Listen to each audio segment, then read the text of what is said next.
Good morning बच्चों।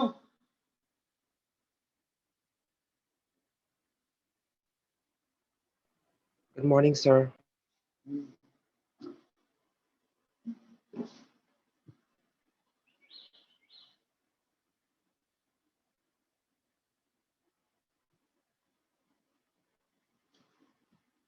देखिए मैं स्टार्टिंग से पढ़ा रहा हूं आपको, रिवाइज भी हो जाएगा, जो लोग हैं ज्वाइन भी कर लेंगे। देखिए सबसे पहले देखते हैं what are the physical quantities,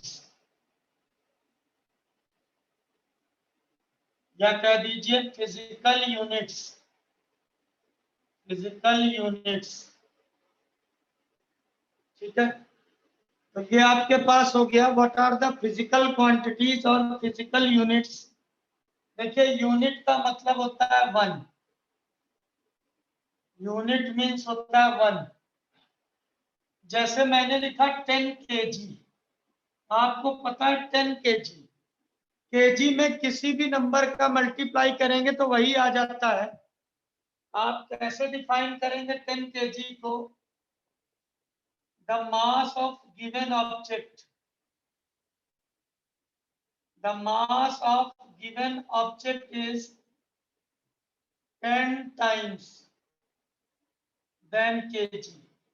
इस तरीके से हम किसी भी चीज को डिफाइन कर सकते हैं। We can define by a normal way. हम इस तरीके से डिफाइन कर सकते हैं। तो देखिए फिजिकल क्वांटिटीज, मैं आपको चैप्टर पढ़ा रहा हूं यूनिट एंड मेजरमेंट। चैप्टर का नाम है, सबसे छोटा चैप्टर है unit and measurement.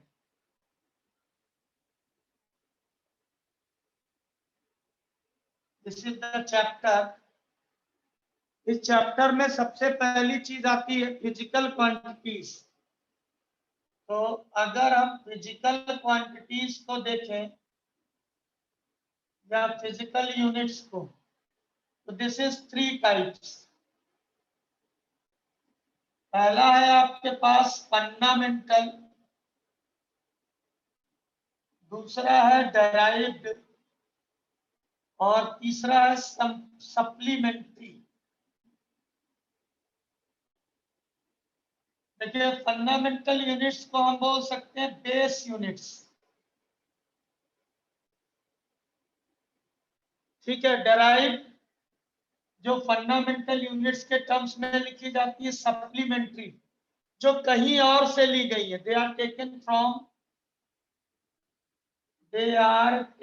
From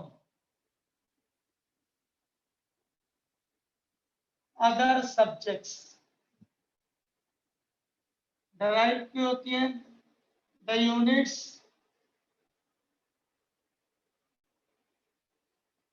which can be written in terms of base unit। बेटा समझ में आया तीनों तरीके की फिजिकल यूनिट्स? पहली है बेस यूनिट, दूसरी है आपके पास डेराइव्ड यूनिट। तो आपके पास जो बेस यूनिट है,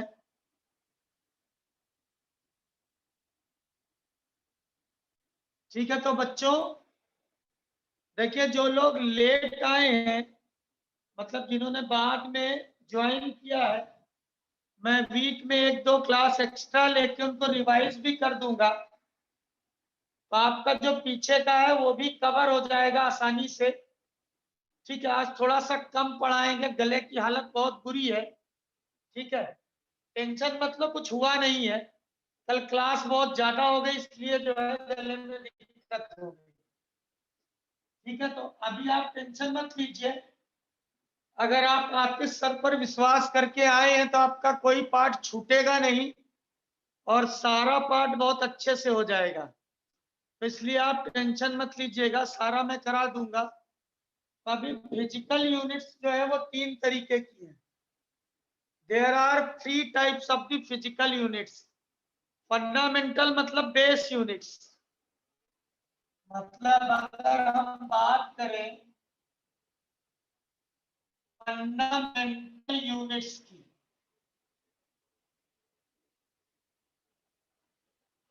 देखिए बच्चों, मैं आपको एक चीज और बता देता हूं। जो बच्चे पढ़ चुके हैं चैप्टर, कभी भी कोई चैप्टर खत्म नहीं होता है with the respect of competition. तो इसलिए अगर खाली है आप, आपकी स्कूल में क्लास नहीं है, तो जो बच्चा ज्वाइन नहीं किया अभी वो भी ज्वाइन करे। अगर खाली है तो न्यूमेरिकल और अच्छे अच्छे हो जाएंगे, क्योंकि मैं हमेशा जब पढ़ाता हूं तो पिछले वाले पार्ट को लेकर कुछ नया जरूर बताता हूं चैप्टर में। ये हमारी खासियत है। ठीक है, आप अभी खुद देखेंगे, डायमेंशन आपने पढ़ा है, डायमेंशन में बहुत सारी चीजें और बतानी है। ठीक है, तो इसलिए जो लोग ज्वाइन नहीं किए हैं उनसे बोलिएगा, अगर आपसे बात हो, they must join whenever they get time. Fundamental units क्या हो गई? The units which are complete itself, which are complete itself।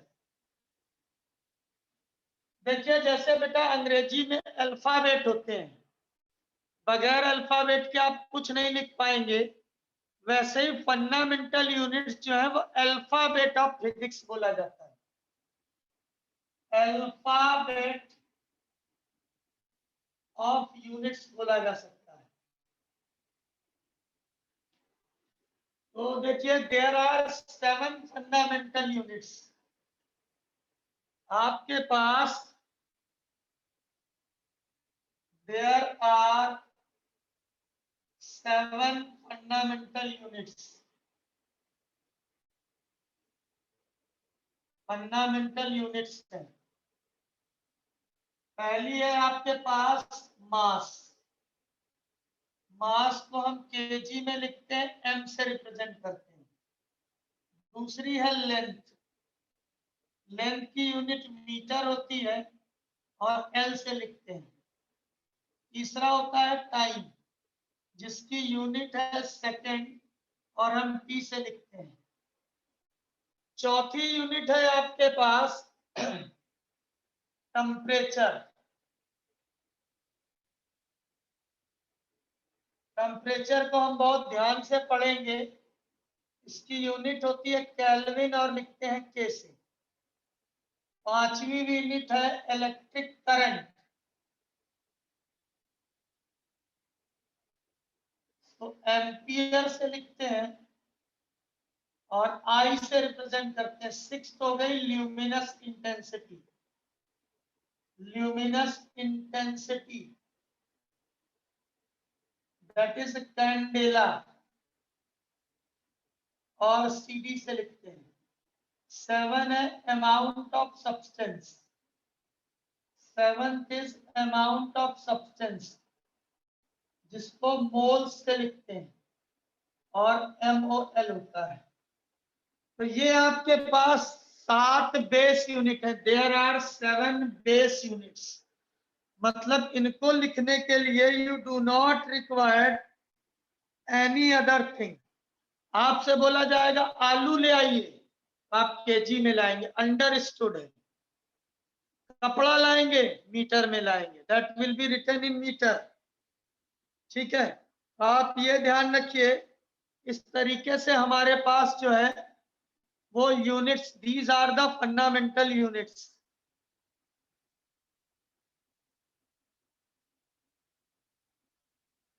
लिख लीजिए बच्चों जिन्होंने नहीं लिखा है।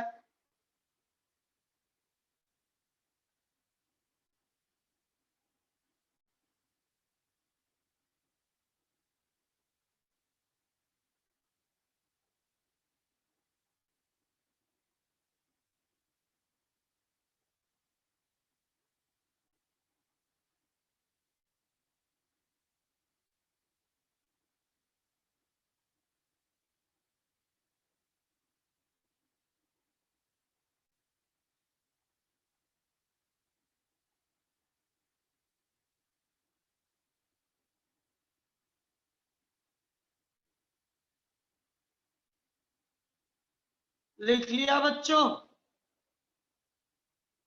Yes sir.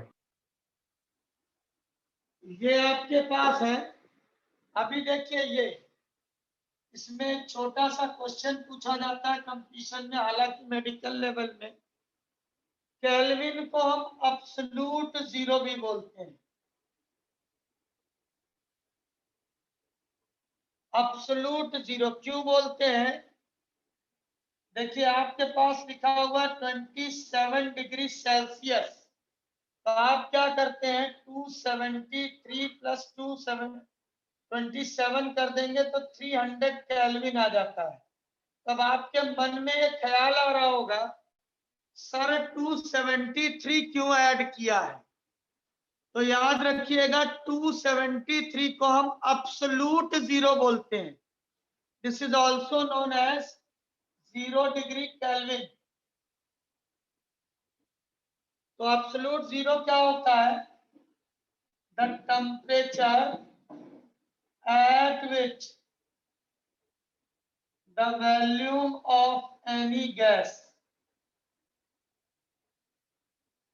becomes zero। मतलब आप गैस को कूल करना शुरू करिए तो -273 डिग्री पर आएगा, गैस जो है वो कूल होके लिक्विड में बन जाएगी, मतलब गैस खत्म हो जाएगी, लिक्विड में बदल जाएगी। तो उस टेम्परेचर को हम बोलते हैं 0 डिग्री केल्विन या एब्सोल्यूट जीरो।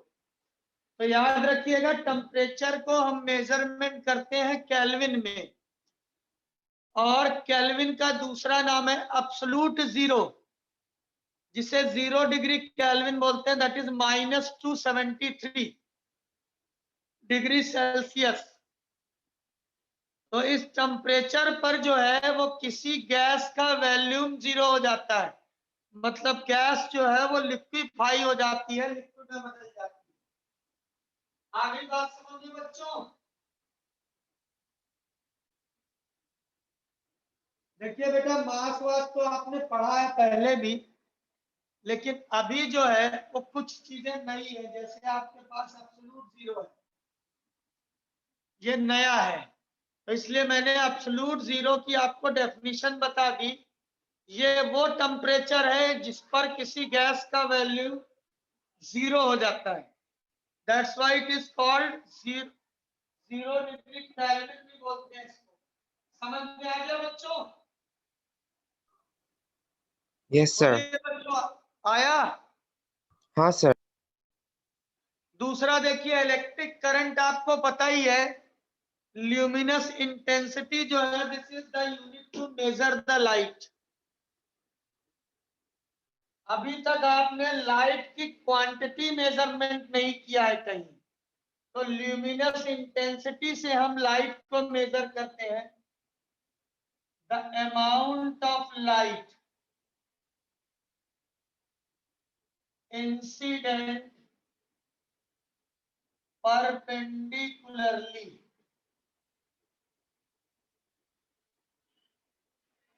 ऑन सरफेस, उसको बोलते हैं कैंडेला।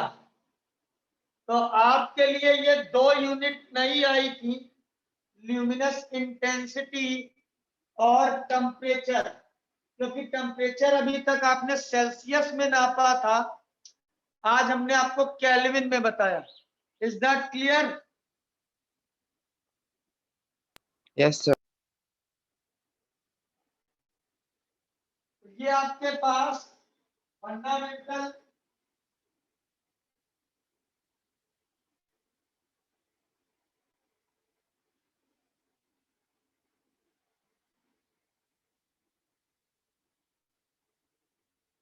ये आपके पास फंडामेंटल क्वांटिटीज का एक इंट्रोडक्शन हो गया था।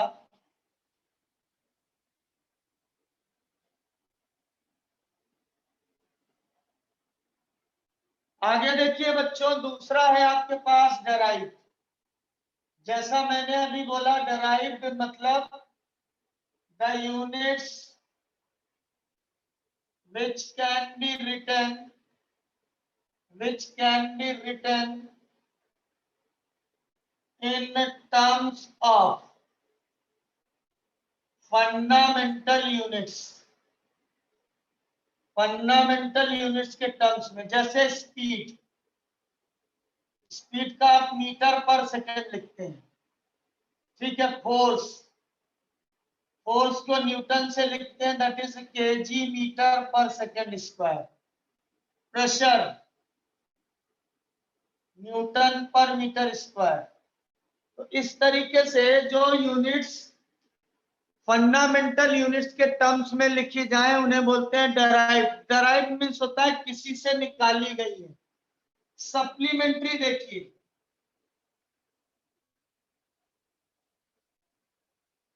सप्लीमेंट्री यूनिट्स दो है, एक है एंगल और दूसरा है सॉलिड एंगल। देखिए ये दोनों मैथ से लिया गया है। एंगल आपको पता है मैथ से लिया गया है। तो angle formed by intersection of two lines,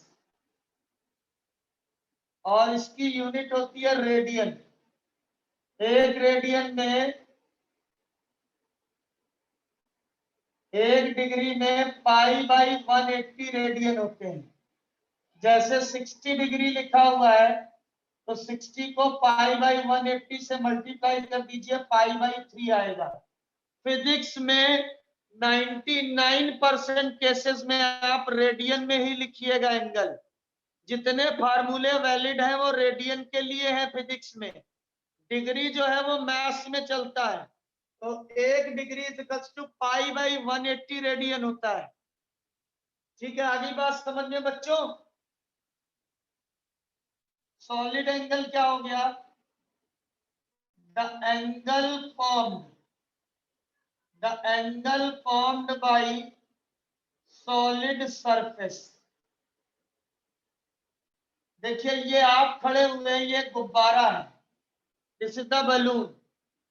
तो बैलून हवा में उड़ रहा है, आप हवा में नहीं है। अगर उसको जमीन से देख रहे हैं तो ये जो आंख में एंगल बनाएगा इसको स्टेरेडियन बोलते हैं। This is called steradian. और ये delta A upon R square होता है इसकी वैल्यू। आगे बात समझ में बेटा। सॉलिड एंगल का मतलब हो गया angle formed by solid surface. देखिए एंगल 2 डायमेंशनल फिगर है, 2 डायमेंशनल है, और सॉलिड एंगल 3 डायमेंशनल है। जो ऑब्जर्व कर रहा है वो हमेशा एक्स वाई प्लेन से अलग होगा या किसी और प्लेन में होगा। आ गई बात समझ में? Yes. तो ये आपके पास डेराइव्ड और सप्लीमेंट्री यूनिट्स के बारे में हो गया। This is written for. तो आपके पास तीनों तरीके की यूनिट्स के बारे में हो गया। सबसे पहला हो गया आपके पास फंडामेंटल, दूसरा डेराइव्ड और तीसरा हो गया सप्लीमेंट्री। तो फिजिक्स में ये 3 तरीके की यूनिट्स होती हैं। ये देखिए ये सब डाटा जो बनाया गया है वो इंटरनेशनल साइंटिफिक कमेटी के रिस्पेक्ट में बनाया गया है। मतलब क्या होता था, हर कंट्री में अलग अलग मेजरमेंट होता था। कहीं पाउंड में नापते थे, कहीं ग्राम में, कहीं केजी में।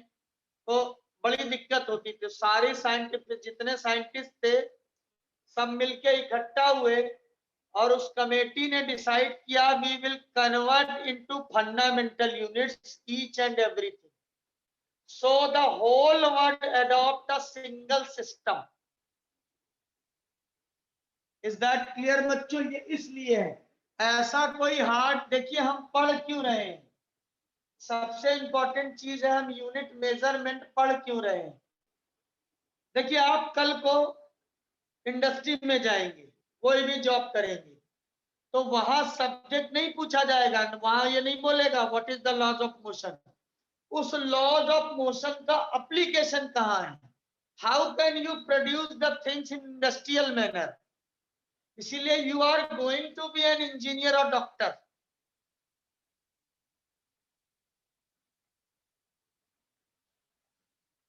तो अभी देखिए सबसे इंपॉर्टेंट चीज आ जाइए, dimensions and dimensional formula. Dimensional formula क्या होता है?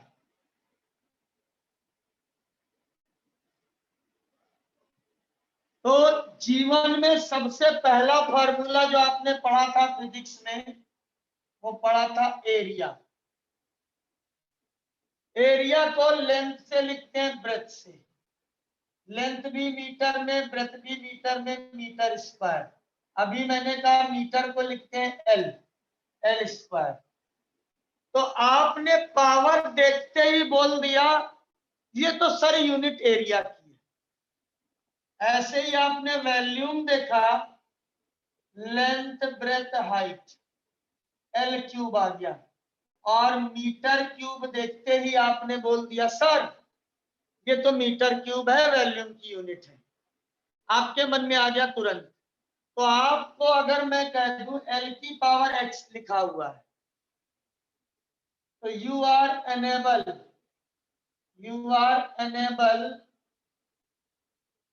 टू से what quantity is there.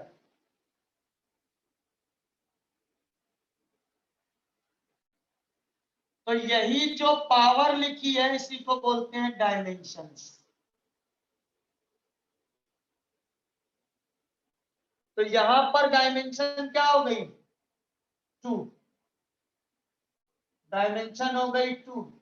This whole thing is called dimensional formula. इस होल थिंग को डायमेंशनल फॉर्मूला बोलते हैं। समझ में आया बच्चों?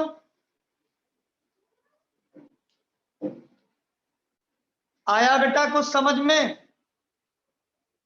हाँ सर। मतलब जो MLT क्या था? MLTIK ये सब आपके पास था फंडामेंटल क्वांटिटी। तो डायमेंशंस क्या हो गई? Dimensions are raised power on fundamental units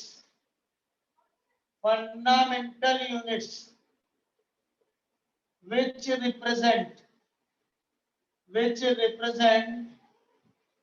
any physical quantity। और उस फार्मूले को बोलते हैं डायमेंशनल फार्मूला। आगे बात समझ में? तो this is the simple definition of dimension. Means बहुत आराम से फंडामेंटल यूनिट के ऊपर जो पावर है उसे हम डायमेंशन बोलते हैं, और इस होल थिंग को बोलते हैं डायमेंशनल फॉर्मूला। आई बात समझ में बच्चों?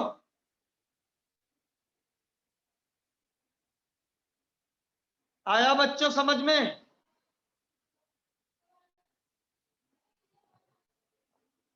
आया बेटा समझ में?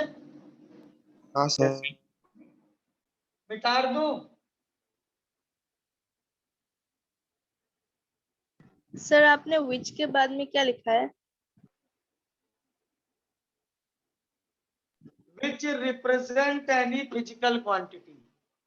अगर आपसे डेफिनेशन पूछ दिया जाए डायमेंशन का तो बहुत सिंपल सा है। Dimensions are the raised power on fundamental quantities or units which represent any physical things, physical quantity।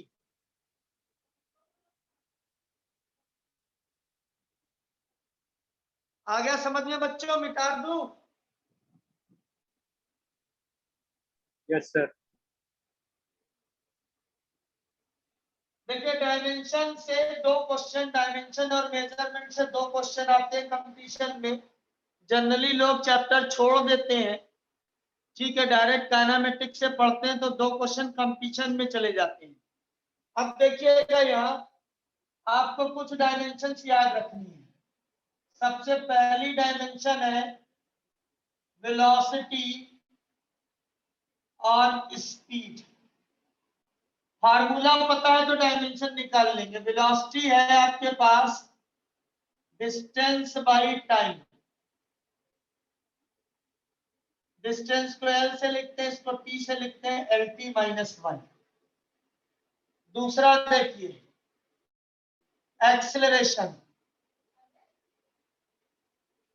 या एक्सेलरेशन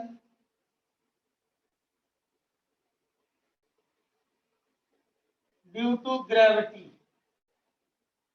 मतलब स्मॉल जी।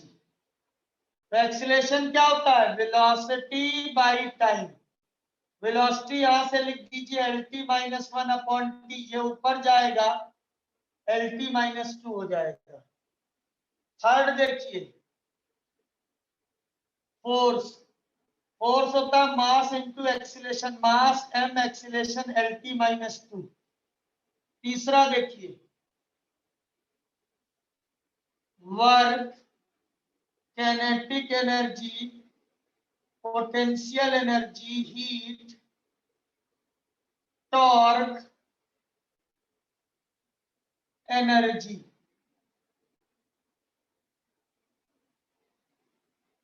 तो वर्क क्या होता है? Force into displacement. फोर्स हो गया एम एल टी माइनस 2 और ये हो गया एल, तो this is M L square T minus 2। समझ गए बच्चों? पांचवी देखिए फ्रीक्वेंसी या angular speed, that is 1 by T, T की पावर माइनस 1। नोट कर लीजिए 5 डायमेंशन, टोटल 8 डायमेंशन आपको याद रखनी है। आपके स्कूल में बोला जाएगा 200 डायमेंशन एनसीईआरटी के पीछे लिखिए, याद कर लीजिए। उसमें से कम 192 ऐसी हैं जो आपने कभी सुना ही नहीं है। तो डायमेंशन निकालना बहुत आसान तरीका है, अगर आप फार्मूला पता है तो निकाल सकते हैं। सबको समझ में आया बच्चों निकालना? Yes sir. खाली फार्मूला पता होना चाहिए। लिख लीजिए फटाफट ये पांचों।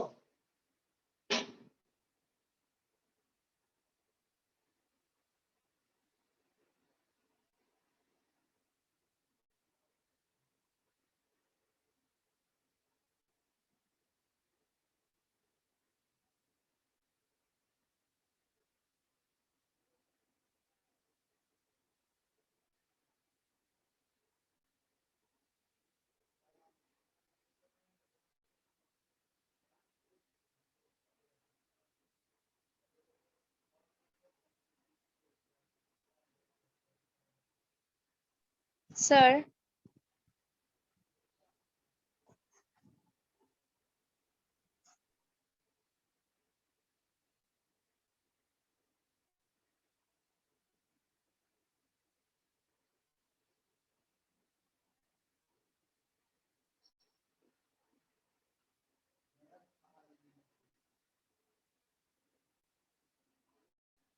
लिख लिया बच्चों? हाँ सर। Yes sir. नहीं लिखा हो तो हम पहला ऊपर वाले 2 मिटा दे रहे हैं। आप टेंशन मत लीजिए, सबको रिवाइज हो जाएगा। अभी संडे को हम 1.5-2 घंटे क्लास ले लेंगे। जब भी फ्री टाइम होगा मैं सर से पूछ लूंगा, आतिश सर से। तो आपका जो छूटा हुआ है मैं दोबारा तिबारा जितनी बार बोलोगे एक एक लाइन याद करा दूंगा, हर एक चैप्टर की फिजिक्स की इतनी बार पढ़ाऊंगा, बस मेरी तबीयत ठीक रहे। पांचवा छठा देखिए, छठा है आपके पास pressure, stress, modulus of elasticity,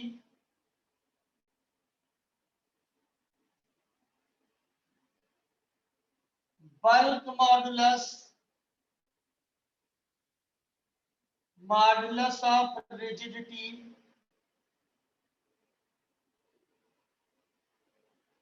rigidity और यंग्स मॉडुलस।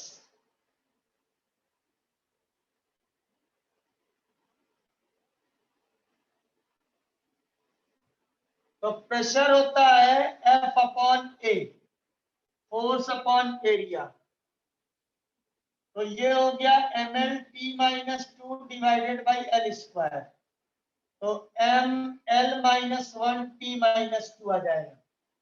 देखिए बच्चों, ये सब एक ही चीजें हैं, इलास्टिसिटी का ही फॉर्मेट है। मॉडुलस ऑफ इलास्टिसिटी हो, स्ट्रेस हो, बल्क मॉडुलस हो, स्ट्रेन हो, सब कुछ एक ही चीज है।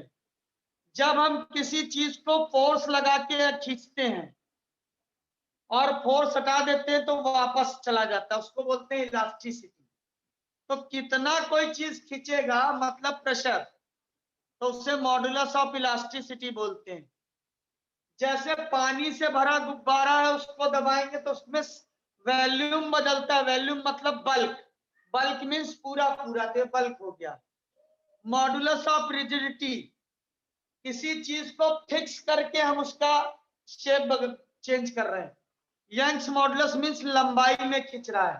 तो इन सब की डायमेंशन ये होती है। आगे बात समझ में। 7वां देखिए, डेंसिटी मास अपॉन वॉल्यूम होता है, ml -3। 8वां देखिए बच्चों, इम्पल्स मोमेंटम,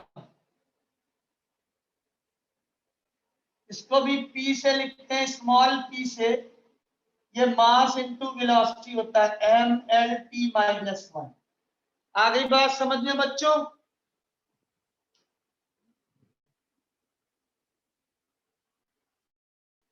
ये 8 डायमेंशन आपको याद रखनी है।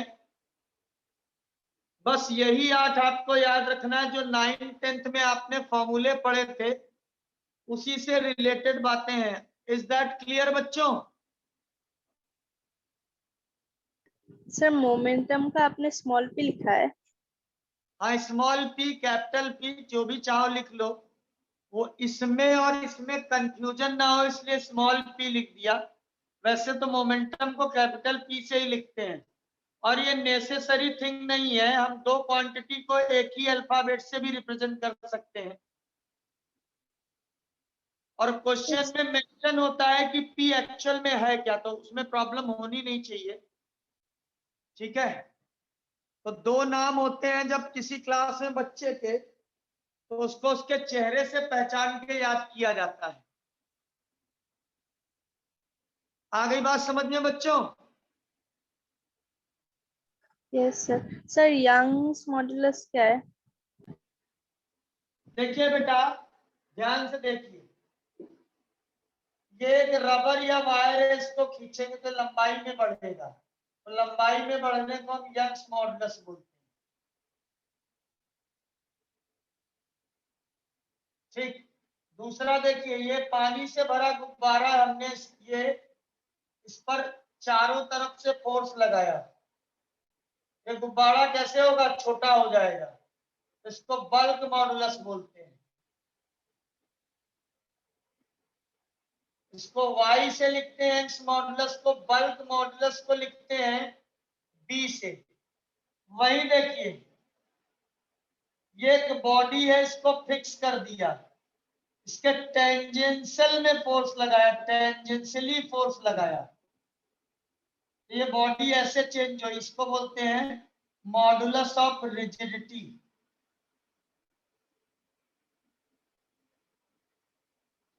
अरे जूता जानते हो, जूता, शू,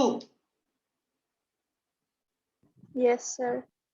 तो जूते में पॉलिश कैसे करते हैं, लेदर में नीचे की सरफेस पकड़ लेते हैं और टेंजेंशियल फोर्स लगाते हैं, तो जूते का ऊपरी हिस्सा थोड़ा सा टेढ़ा हो जाता है, तो उसको बोलते हैं मॉडुलस ऑफ रिजिडिटी।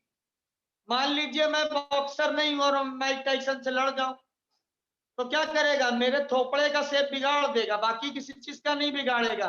तो मेरा जो थोपड़ा है वो मॉडुलस ऑफ रिजिडिटी हो गया, मैं रिजिड था, नहीं माना, मैं इससे लड़ूंगा लड़ूंगा। आ गई बात समझ में? तो ये 3 तरीके के मॉडुलस ऑफ, ये सब इलास्टिसिटी, ये तीनों इलास्टिसिटी के पार्ट हैं। मतलब मॉडुलस ऑफ इलास्टिसिटी 3 तरीके की होती है, लेंथ में, वॉल्यूम में और एंगल में। समझ गए बच्चे? दिख नहीं रहा है, मैं टेढ़ा कर देता हूँ थोड़ा, बोल दिया करो बेटा। ठीक है बच्चों? सर आपने ऊपर मतलब वो टी क्या मॉड्यूलस ऑफ रिजिडिटी के डायग्राम में टी वाला? ये टेंजेंशियली फोर्स लिखा हुआ है। मैंने कहा ना जूता ऐसे फिक्स करके हम कैसे फोर्स लगा रहे हैं, अपर सरफेस पे टेंजेंट। तो टेंजेंशियली अगर फोर्स लगाया जा रहा है तो मॉडुलस ऑफ रिजिडिटी होता है, इसको ईटा से लिखते हैं।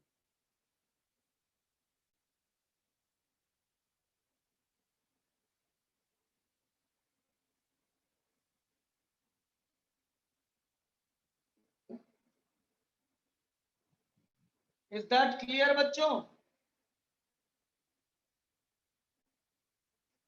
एक और नई चीज है आपके लिए, टॉर्क। और तो सारी चीजें आप जानते होंगे। टॉर्क क्या होता है मैं बताता हूं आपको।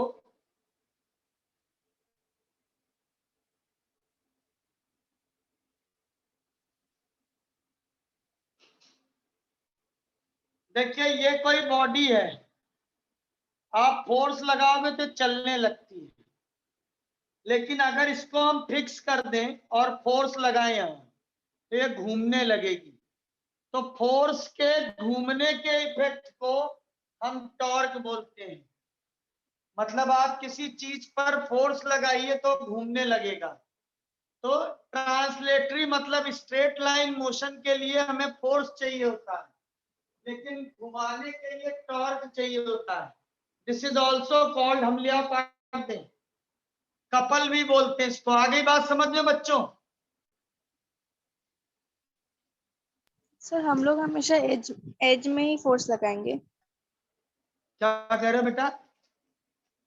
सर हम लोग हमेशा एज में फोर्स लगाएंगे।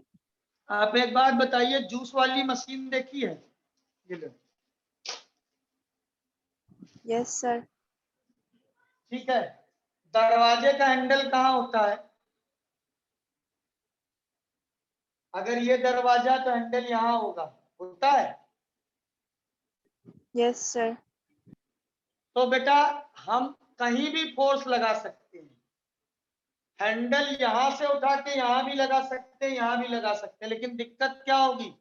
दरवाजा खोलने में फोर्स ज्यादा लगाना पड़ेगा। तो हम एज पर लगाते हैं, जिससे डिस्टेंस बढ़ जाती है तो फोर्स कम हो जाता है। ठीक है, आगे बात समझ में? तो हम कहीं भी फोर्स लगा सकते हैं, ऐसा नहीं है कि हम एज पे ही लगाएंगे। लेकिन आसानी के लिए, कंफर्टेबिलिटी, जितनी भी घूमने वाली मशीन है उस सबका हैंडल हमेशा कॉर्नर पे होता है।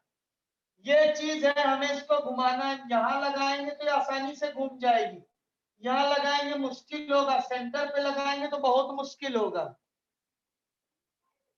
समझ गए बच्चों? Yes sir. ये एक चैप्टर है सिस्टम ऑफ द पार्टिकल के नाम से, जो फिजिक्स का क्लास 11 का सबसे टफ चैप्टर है। उस चैप्टर को में पढ़ेंगे आप टॉर्क के बारे में। एक्चुअल में टॉर्क अपने आप में एक बहुत बड़ा हवा है। हवा समझते हैं ना, डर। टॉर्क का सिंबल ऐसे बनाते हैं, टॉर्क, टाउ, इसको लिखते हैं TOU से, टाउ पढ़ते हैं। Dancing T, modulus of rigidity, इसको ऐसे बनाते हैं डांसिंग एन से, इसको पढ़ते हैं ईटा, एन इज साइलेंट। ये सब ग्रीक अल्फाबेट के वर्ड हैं। समझ गया बच्चों?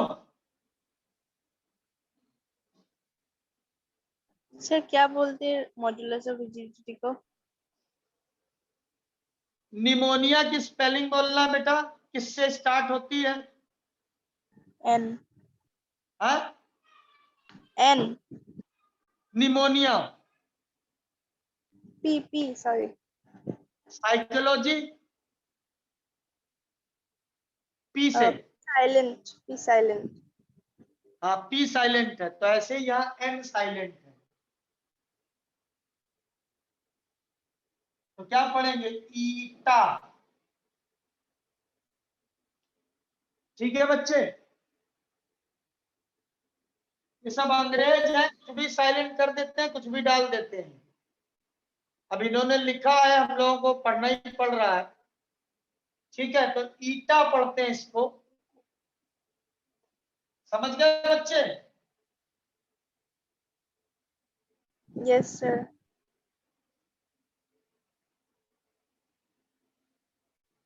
तो अभी देखिए, ये 8 डायमेंशंस याद रखना। सबसे इंपॉर्टेंट चीज, principal of homogeneity.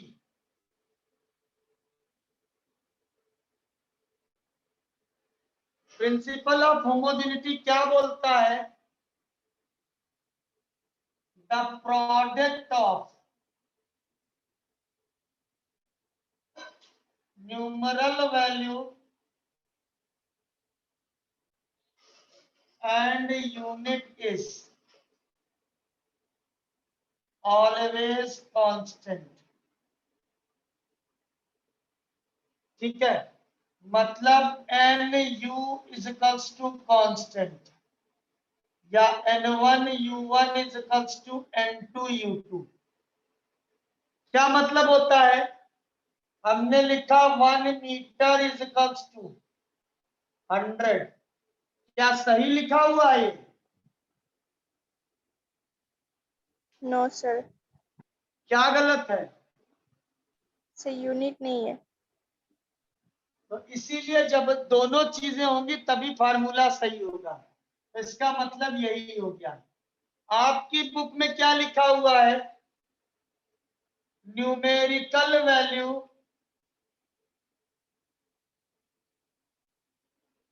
is universally is inversely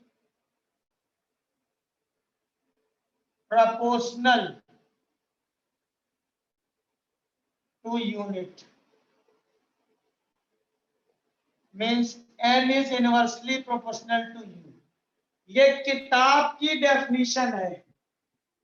this definition is, कभी कभी यूज किया जा सकता है इसको न्यूमेरिकल करने में, लेकिन न्यूमेरिकल करने के लिए दो बातें आपको ध्यान रखनी पड़ेगी। पहली चीज, same quantity is added and subtracted। दूसरी बात, लेफ्ट हैंड डायमेंशन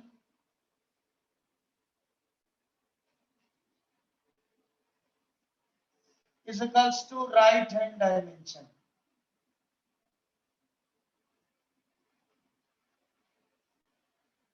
देखिए 2 नंबर में पूछा जा सकता है प्रिंसिपल ऑफ होमोजेनिटी बोर्ड के लिए, फॉर न्यूमेरिकल्स।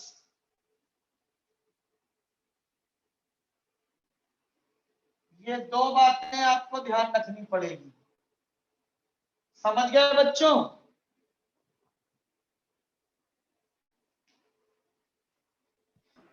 Yes sir. लिख लीजिए फटाफट बेटा।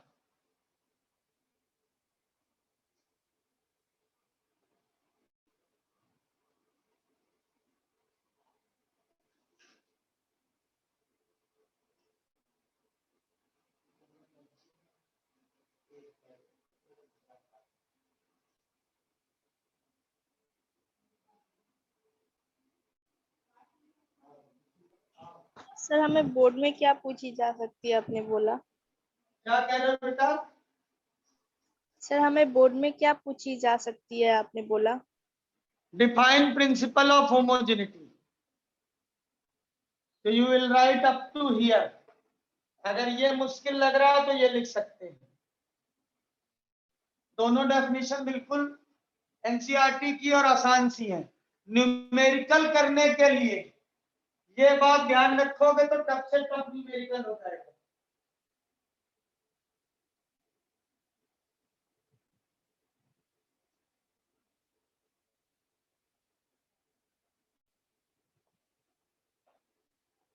मिटा दूं बच्चे?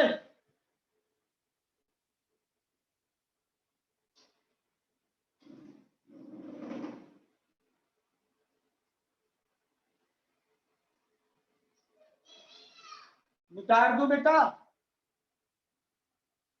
Yes, sir. Yes, sir. Yes, sir.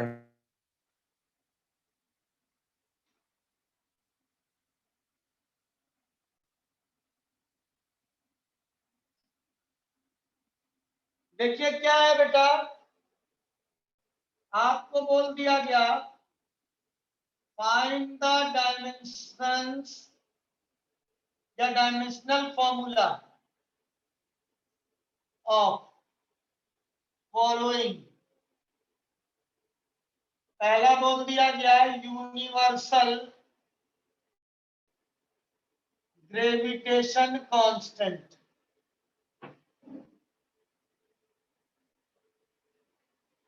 That is capital G. दूसरा बोल दिया गया यूनिवर्सल गैस कांस्टेंट आर या बोल्ट्जमान कांस्टेंट।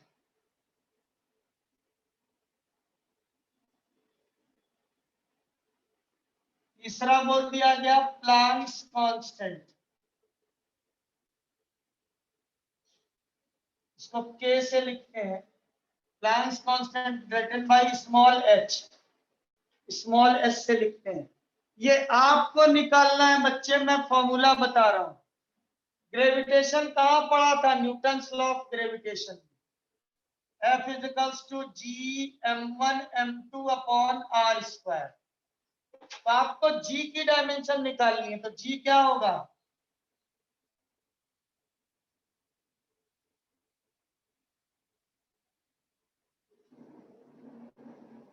F लिखेंगे ml t माइनस 2, r मतलब डिस्टेंस, डिस्टेंस मतलब l स्क्वायर, ये m ये m, m से m कैंसिल हो गया, m minus 1 l cube t minus 2। आगे बात समझ में बच्चों? बोलिए बेटा, आया कि नहीं आया? Yes, sir. ये फॉर्मूला दिया होगा बच्चे, आप एससी वर्मा के क्वेश्चन करेंगे, ये फॉर्मूला दिया होगा आपको। जो चीज निकालनी है उसका फॉर्मूला। आप देखिए गैस कांस्टेंट है PV is equals to R T. P है प्रेशर, वी है वॉल्यूम और टी है टेम्परेचर। तो आपको चाहिए आर, पीवी अपॉन टी हो जाएगा। पी हो गया M L minus 1 T minus 2 L cube upon K, ये आ गया M L square T minus 2 K minus 1। Is that clear बच्चों?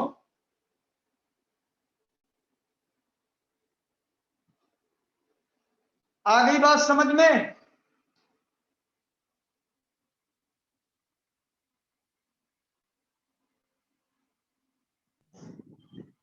जो 8 यूनिट्स लिखाई थी उसको आप देख देख के यूज करेंगे। ये प्रेशर था, प्रेशर की यूनिट लिख दिया, वॉल्यूम की लिख दिया, टेम्परेचर की के, सॉल्व कर लेंगे। Planck's constant E is equals to होता है एच एफ। E एनर्जी है, H प्लैंक्स कांस्टेंट है, F फ्रीक्वेंसी है, F है फ्रीक्वेंसी। तो आपको H निकालना है, E अपॉन F।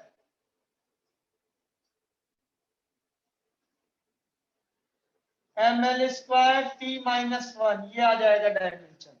आ गई बात समझ में बच्चों? बोलिए बेटा। Yes, sir. तो आप ये नोट कर लीजिए। अब मेरी दूसरी क्लास है 10:15 पर, मैं एक्स्ट्रा क्लास लेके आपको धीरे धीरे करके करा दूंगा, लेकिन जो क्लासेस चल रही हैं उसको बिल्कुल मत छोड़िएगा। ये लिख लीजिए, इसको तीनों की प्रैक्टिस कर लीजिएगा। अगली एक्स्ट्रा क्लास में हम डायमेंशन खत्म कर देंगे और मैथमेटिकल टूल्स आपका स्टार्ट कर देंगे। ठीक है बच्चों? Yes, sir. बाय बच्चों, have a nice day. Thank you, sir. Thank you, sir.